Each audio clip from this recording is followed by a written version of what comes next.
श्री श्याम सुंदर बंसी वाले की जय हो, जय हो। द्वितीया की तिथि शुक्रवार शुभ बार, सायंकाल पुनीत अति बोले लग्न विचार। श्री आचार्य महाप्रभु ने जब कहा कि हमें तीर्थ यात्रा में जाना है, तो शिष्यों ने प्रार्थना की कि आपका मुहूर्त कब है, कब जा रहे हैं। तो स्वामी जी ने बताया कि चैत्र की जो द्वितीया तिथि है उस दिन शुक्रवार पड़ता है, उस पर भी सायंकाल की जो वेला है वह अत्यंत लग्न से युक्त है, उसी समय हमें प्रस्थान करना है। इस बात को सुनकर के सभी शिष्य बड़े दुखी हो जाते हैं। सभी शिष्यों को दुखी देख करके स्वामी जी कहते हैं, भैया इस तरह का सोच नहीं करना चाहिए, है ना। आप लोग हमें तो बड़े प्रसन्नता के साथ अनुमति दीजिए जिससे हम तीर्थ यात्रा कर सकें।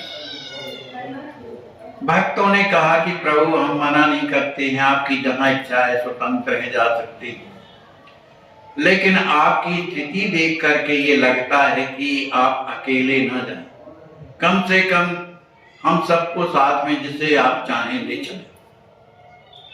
इस बात को सुनकर स्वामी जी महाराज प्रसन्न होते हैं, कहें लेकिन हमारे साथ केवल एक व्यक्ति चल सकता है, केवल एक। भाई महंत जी जो खजुआ वाले महंत हैं श्री साकेत बिहारी दास, अब चूंकि ये अध्यापक भी हैं और पूरा कृषि का कार्य भी देखते हैं, इसलिए इन्हें अवकाश नहीं, इसलिए तो जा नहीं सकते। हाँ, जो राम जी बनते हैं अभिलाष प्रसाद जी, वो हमारे साथ चल सकते हैं। और श्री हरि गोविंद दास जो हैं, उन्हें भी, वो भी नौकरी करते, तो उन्हें भी अवकाश नहीं। इस बात को सुनकर के जो सीता सहचरी जी थी, वो बड़ी विनम्रता से कहती हैं कि जिन अभिलाष जी महाराज को जो राम जी बनते हैं वो अत्यंत ही छोटे हैं, बाल स्वरूप हैं, उनसे कैसे आपकी सेवा कैसे सेवा कर सकते हैं।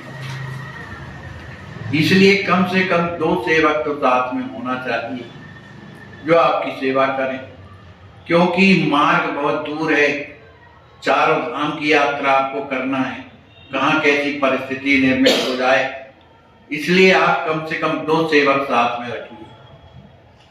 और स्वामी जी ये जो आपने कमंडल जो बनवाया है तुम्बी वाला, इसको तो यहाँ ही रख दीजिए और उसकी जगह में आप लोटा ले। जब ऐसा कहा तो स्वामी जी हंसने लगे, कहा भाई ठीक है, जैसा आप कहते हो वैसी सही।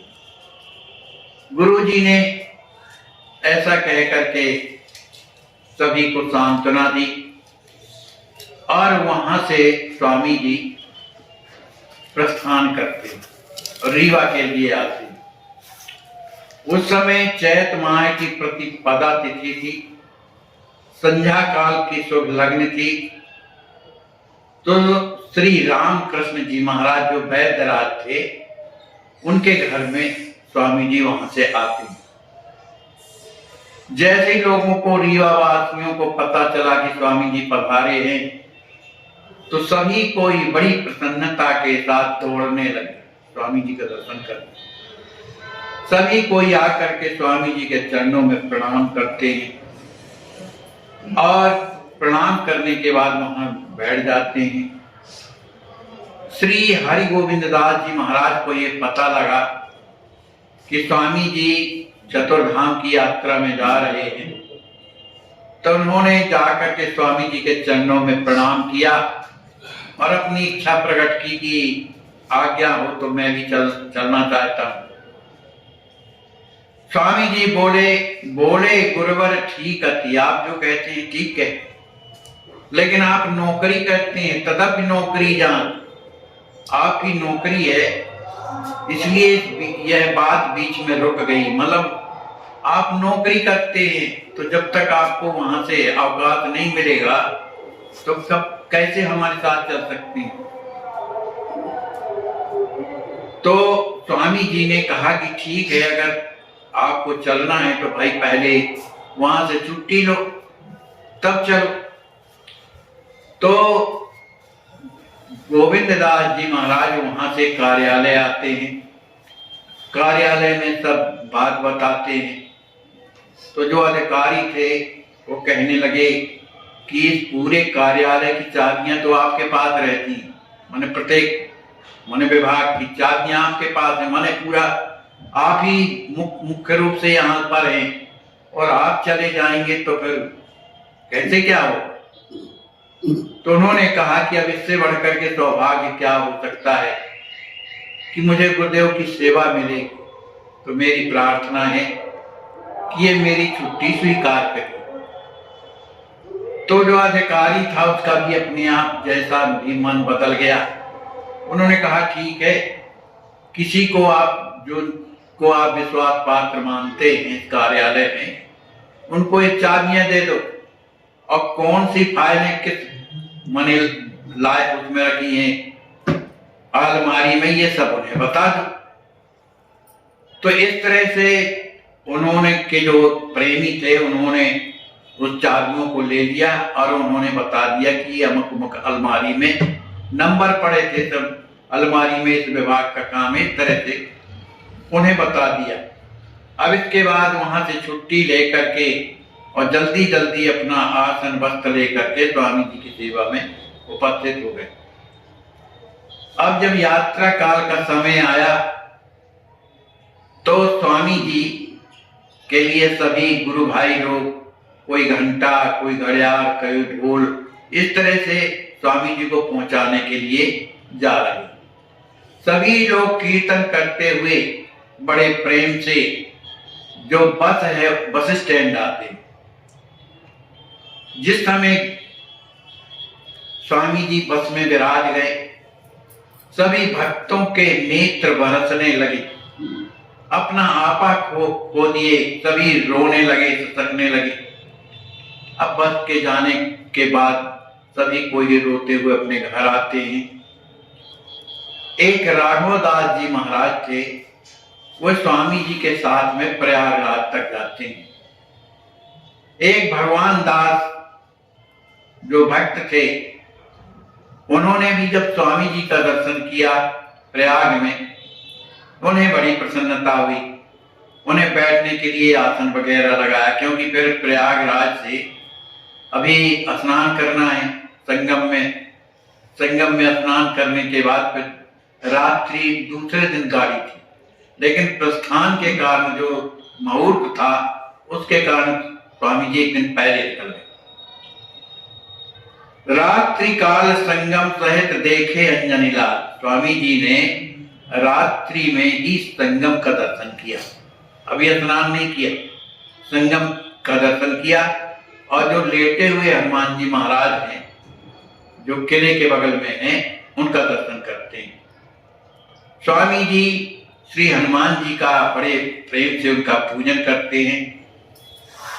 दूसरे दिवस पुनः संगम आते हैं, संगम में अपना मुंडन संस्कार कराते हैं और जो साथ में राम जी थे और दुबे जी थे उनको भी बताए कि भाई तीर्थ में जब आवे तो सर्वप्रथम मुंडन करवाओ, पहले आके मुंडन कराना चाहिए। अब चूंकि ये बालक थे तो बाल चूंकि अब मुंडे हो जाएंगे तो अच्छे नहीं लगेंगे, तो एक दूसरे को कह रहे थे दुबे जी पहले आप हो, वो कह रहे थे पहले आप, वो इसी में लगे हुए। इस बात को देख करके स्वामी जी को हंसी आई। कहें इसका मतलब है कि आप लोग मुंडन नहीं करवाना चाहिए। कहे नहीं सरकार, ये बड़े हैं तो ये पहले जाए। उन्होंने कहा नहीं तुम छोटे हो, पहले आप हो जाओ। तो एक प्रकार का हंसी का माहौल बना। आकर सभी ने मुंडन कराया। मुंडन कराने के बाद सभी जाकर के संगम में स्नान करते हैं और जो थोड़ा बहुत जैसा दान किया जाता दान देते हैं। और वहां से अब स्टेशन जाने के लिए एक तांगा करते हैं। तांगा अब वो तांगा जो था उसमें सभी 3 लोग बैठे हैं, सरकार, द्विवेदी जी और राम जी बैठे। लेकिन जो तांगे का जो घोड़ा था वो बहुत थका हुआ था, पता नहीं कहां कहां से दौड़ा के लाया, और पर भी वो थक गया था इसलिए जल्दी चल नहीं पाता था। तो तांगा वाला चाबुक मारता था बार बार, तो बेचारा बड़ा दुखी हो करके अब उससे चलते तो बनता नहीं था। स्वामी जी को दया लगी, कहा भैया उतर पड़ो तांगे से, क्योंकि ये इस तरह से कष्ट दे रहा है जो हमसे देखा नहीं जाता है। और उन्होंने चालक से कहा, भैया तुमको इस घोड़े की दया नहीं लगती है? अरे ये तो भी जीव है हमारे आप जैसे, किसी कर्म के कारण यह घोड़ा बन गया है, तो आपको दया नहीं लगती? अब कुछ दूर है, माने जहां जाना है स्टेशन दूर है। तो स्वामी जी ने कहा कि एक काम करो, इस तांगे में केवल सामान भर, अपन लोग सब पैदल चलेंगे, क्योंकि तांगा तो कर लिया है।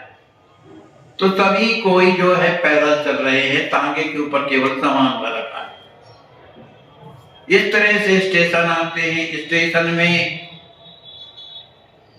कुछ देर रुकने के बाद स्वामी जी ने कहा, भाई अपन लोग तीन व्यक्ति हैं, तो 3 अलग अलग टिकट कटाइए। ये नहीं कि एक ही में तीनों की, 3 अलग अलग टिकट कटवाइए। इस तरह से टिकट कटवा करके ट्रेन में बैठे और रात भर ट्रेन चली तो पहुंच गई अयोध्या धाम।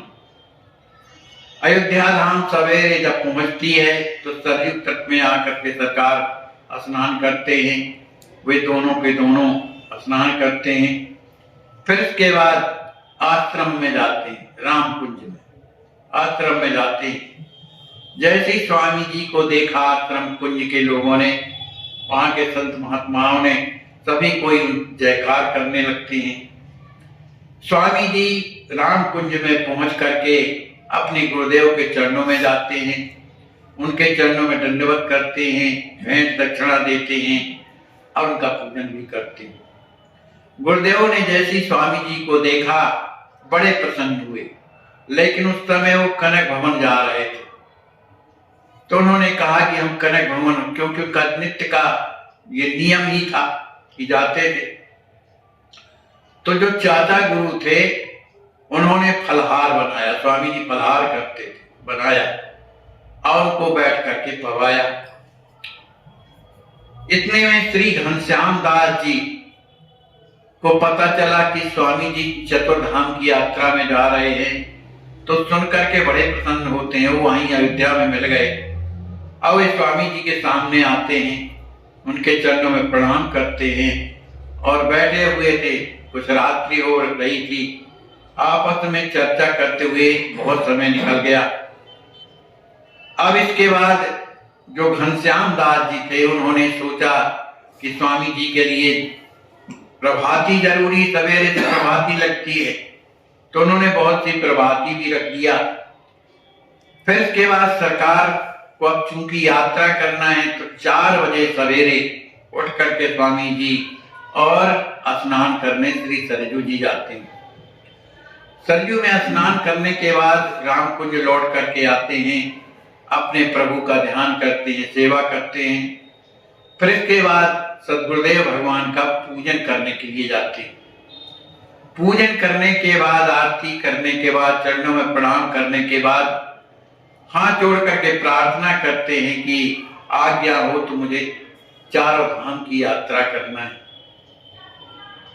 स्वामी जी की इस वाणी को सुनकर के अनंत श्री विभूषित अखिलेश्वर दास जी महाराज उनकी उस सुकुमारता को देख करके और कहने लगे कि 4 धाम की यात्रा तो करना चाहिए, लेकिन आप 3 धाम जाइए, क्योंकि आपकी स्थिति ऐसी नहीं। 4 धाम सब अति सुखकारी, 4 धाम भगवान के धाम है, सुख देने वाले हैं, और एक एक धाम की जो महिमा है वो अनंत है ना। लेकिन आपकी सुकुमारता को देख करके हमें लगता है कि आप बद्रिका धाम, जो धाम है 4 धाम में, वहां का रास्ता अत्यंत कठिन है, इसलिए आप अभी बद्रीनाथ न जाइएगा, क्योंकि कठिन मार्ग है। और संत की तो यही रहनी है कि वो धामों में रह करके निवास करे, तीर्थ यात्रा करे, तीर्थ दर्श करो सब कोई। बाकी आप सब लोग तीर्थ यात्रा करिए। मन जो साथ में राम जी और गोविंद जी गए थे, वो भी सब बैठे हुए थे। गुरुदेवों ने पूजा करने के बाद अपने आश्रम में आते, मनी जहां विराजे थे वहां आते हैं। श्री राम जी महाराज और हरगोविंद दास जी महाराज, स्वामी जी के जो गुरु हैं अखिलेश्वर दास जी महाराज के चरणों में प्रणाम करते हैं और कहते हैं, प्रभु हम लोग तो चारों धाम जाना चाहते रहे, लेकिन अब आपकी आज्ञा है कि 3 धाम जाओ, तो ये कैसे पूरा होगा? कहा देखो ऐसा है, चारों धाम तो जाना चाहिए, लेकिन उनकी स्थिति देख करके मेरा मन नहीं करता कि ये उधर जाए, क्योंकि अत्यंत सुकुमार है ना। इसलिए मैंने ऐसा कहा है।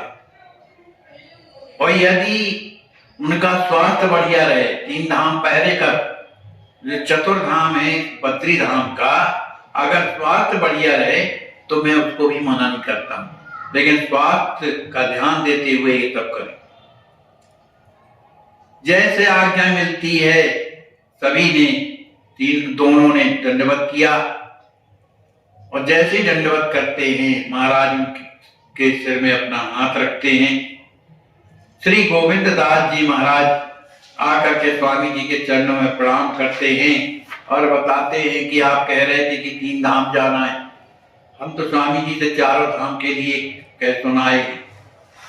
बोले 4 धाम था जाना, आज्ञा मिली 3 भगवान, आप कह रहे हैं कि 3 जगह जाना। लेकिन गुरुदेव ने तो आज्ञा दे दी कि अगर स्वास्थ्य ठीक रहे, अनुकूलता दिखाए तो जाना। फिर इसके बाद जब चलने के लिए तैयार हुए, पुनः स्वामी जी आते हैं, चरणों में प्रणाम करते हैं।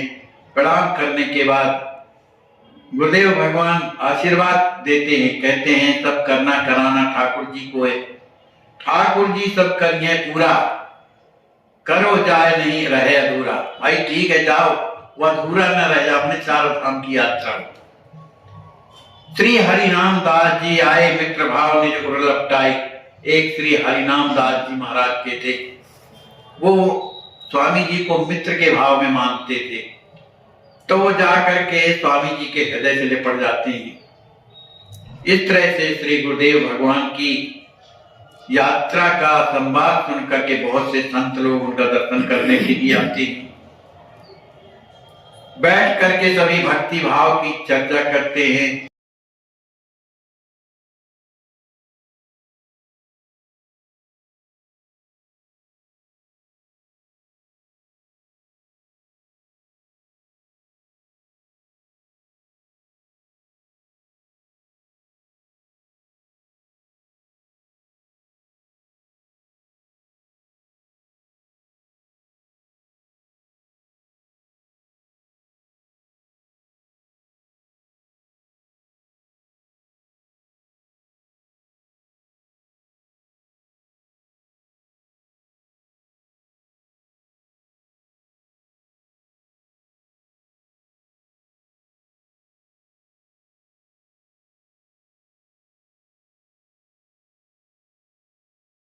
परम पूज्य माता जी की जय हो, उनके लाल जी की जय हो, जुगल सरकार की जय हो, मिथिला बिहारी दूल्हा सरकार की जय हो, कुंवर बिहारी बिहारिणी जी की जय हो, प्राण प्यारे जुगल सरकार की जय हो, मिथिला धाम की जय हो, चारों भाइयों की जय हो, जय हो जय हो जय हो, अम्मा सुनैना अम्मा जी की जय हो। अश्वत्थ संत सेवा ट्रस्ट में आइए देखते हैं इस प्रकार से सेवाएं चल रही, किसी को खून चढ़ रहा है, किसी का ऑपरेशन हो रहा है, ये सब गुरुदेव भगवान की कृपा से।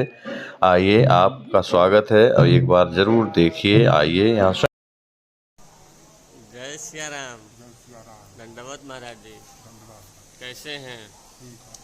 ठीक हैं? कितने बजे आप आज लखनऊ आ गए हैं? 12 बजे आ गए हैं। जांचें कुछ हुई हैं आपकी?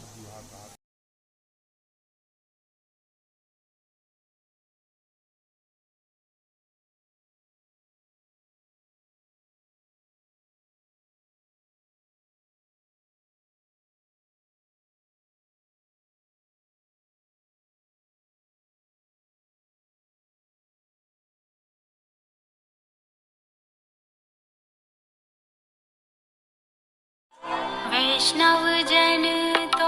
आप यह जो दृश्य देख रहे हैं, ऐसे आज भी हालात में हजारों तड़पते ईश्वर अल्लाह से मना रहे हैं कि अब मैं जीना नहीं चाहता, सहा नहीं जाता, मुझे ले चलो। आइए, अगर आपके दिल में ऐसों के प्रति दर्द है तो ट्रस्ट के साथ मिलकर अपने अवकाश प्राप्त समय का दान देकर अपनी बौद्धिक योग्यता का, अपने धन का सच्चा सदुपयोग करके इनका दर्द मिटाएं और उस परम पिता परमेश्वर अल्लाह गॉड का प्यार प्राप्त करें। जिंदगी व संपत्ति तो एक दिन हमें छोड़ना ही है, तो क्यों ना हम अपने हाथ से ही उसका इन दुखियों की सेवा में सदुपयोग कर महान पुण्य के भागीदार।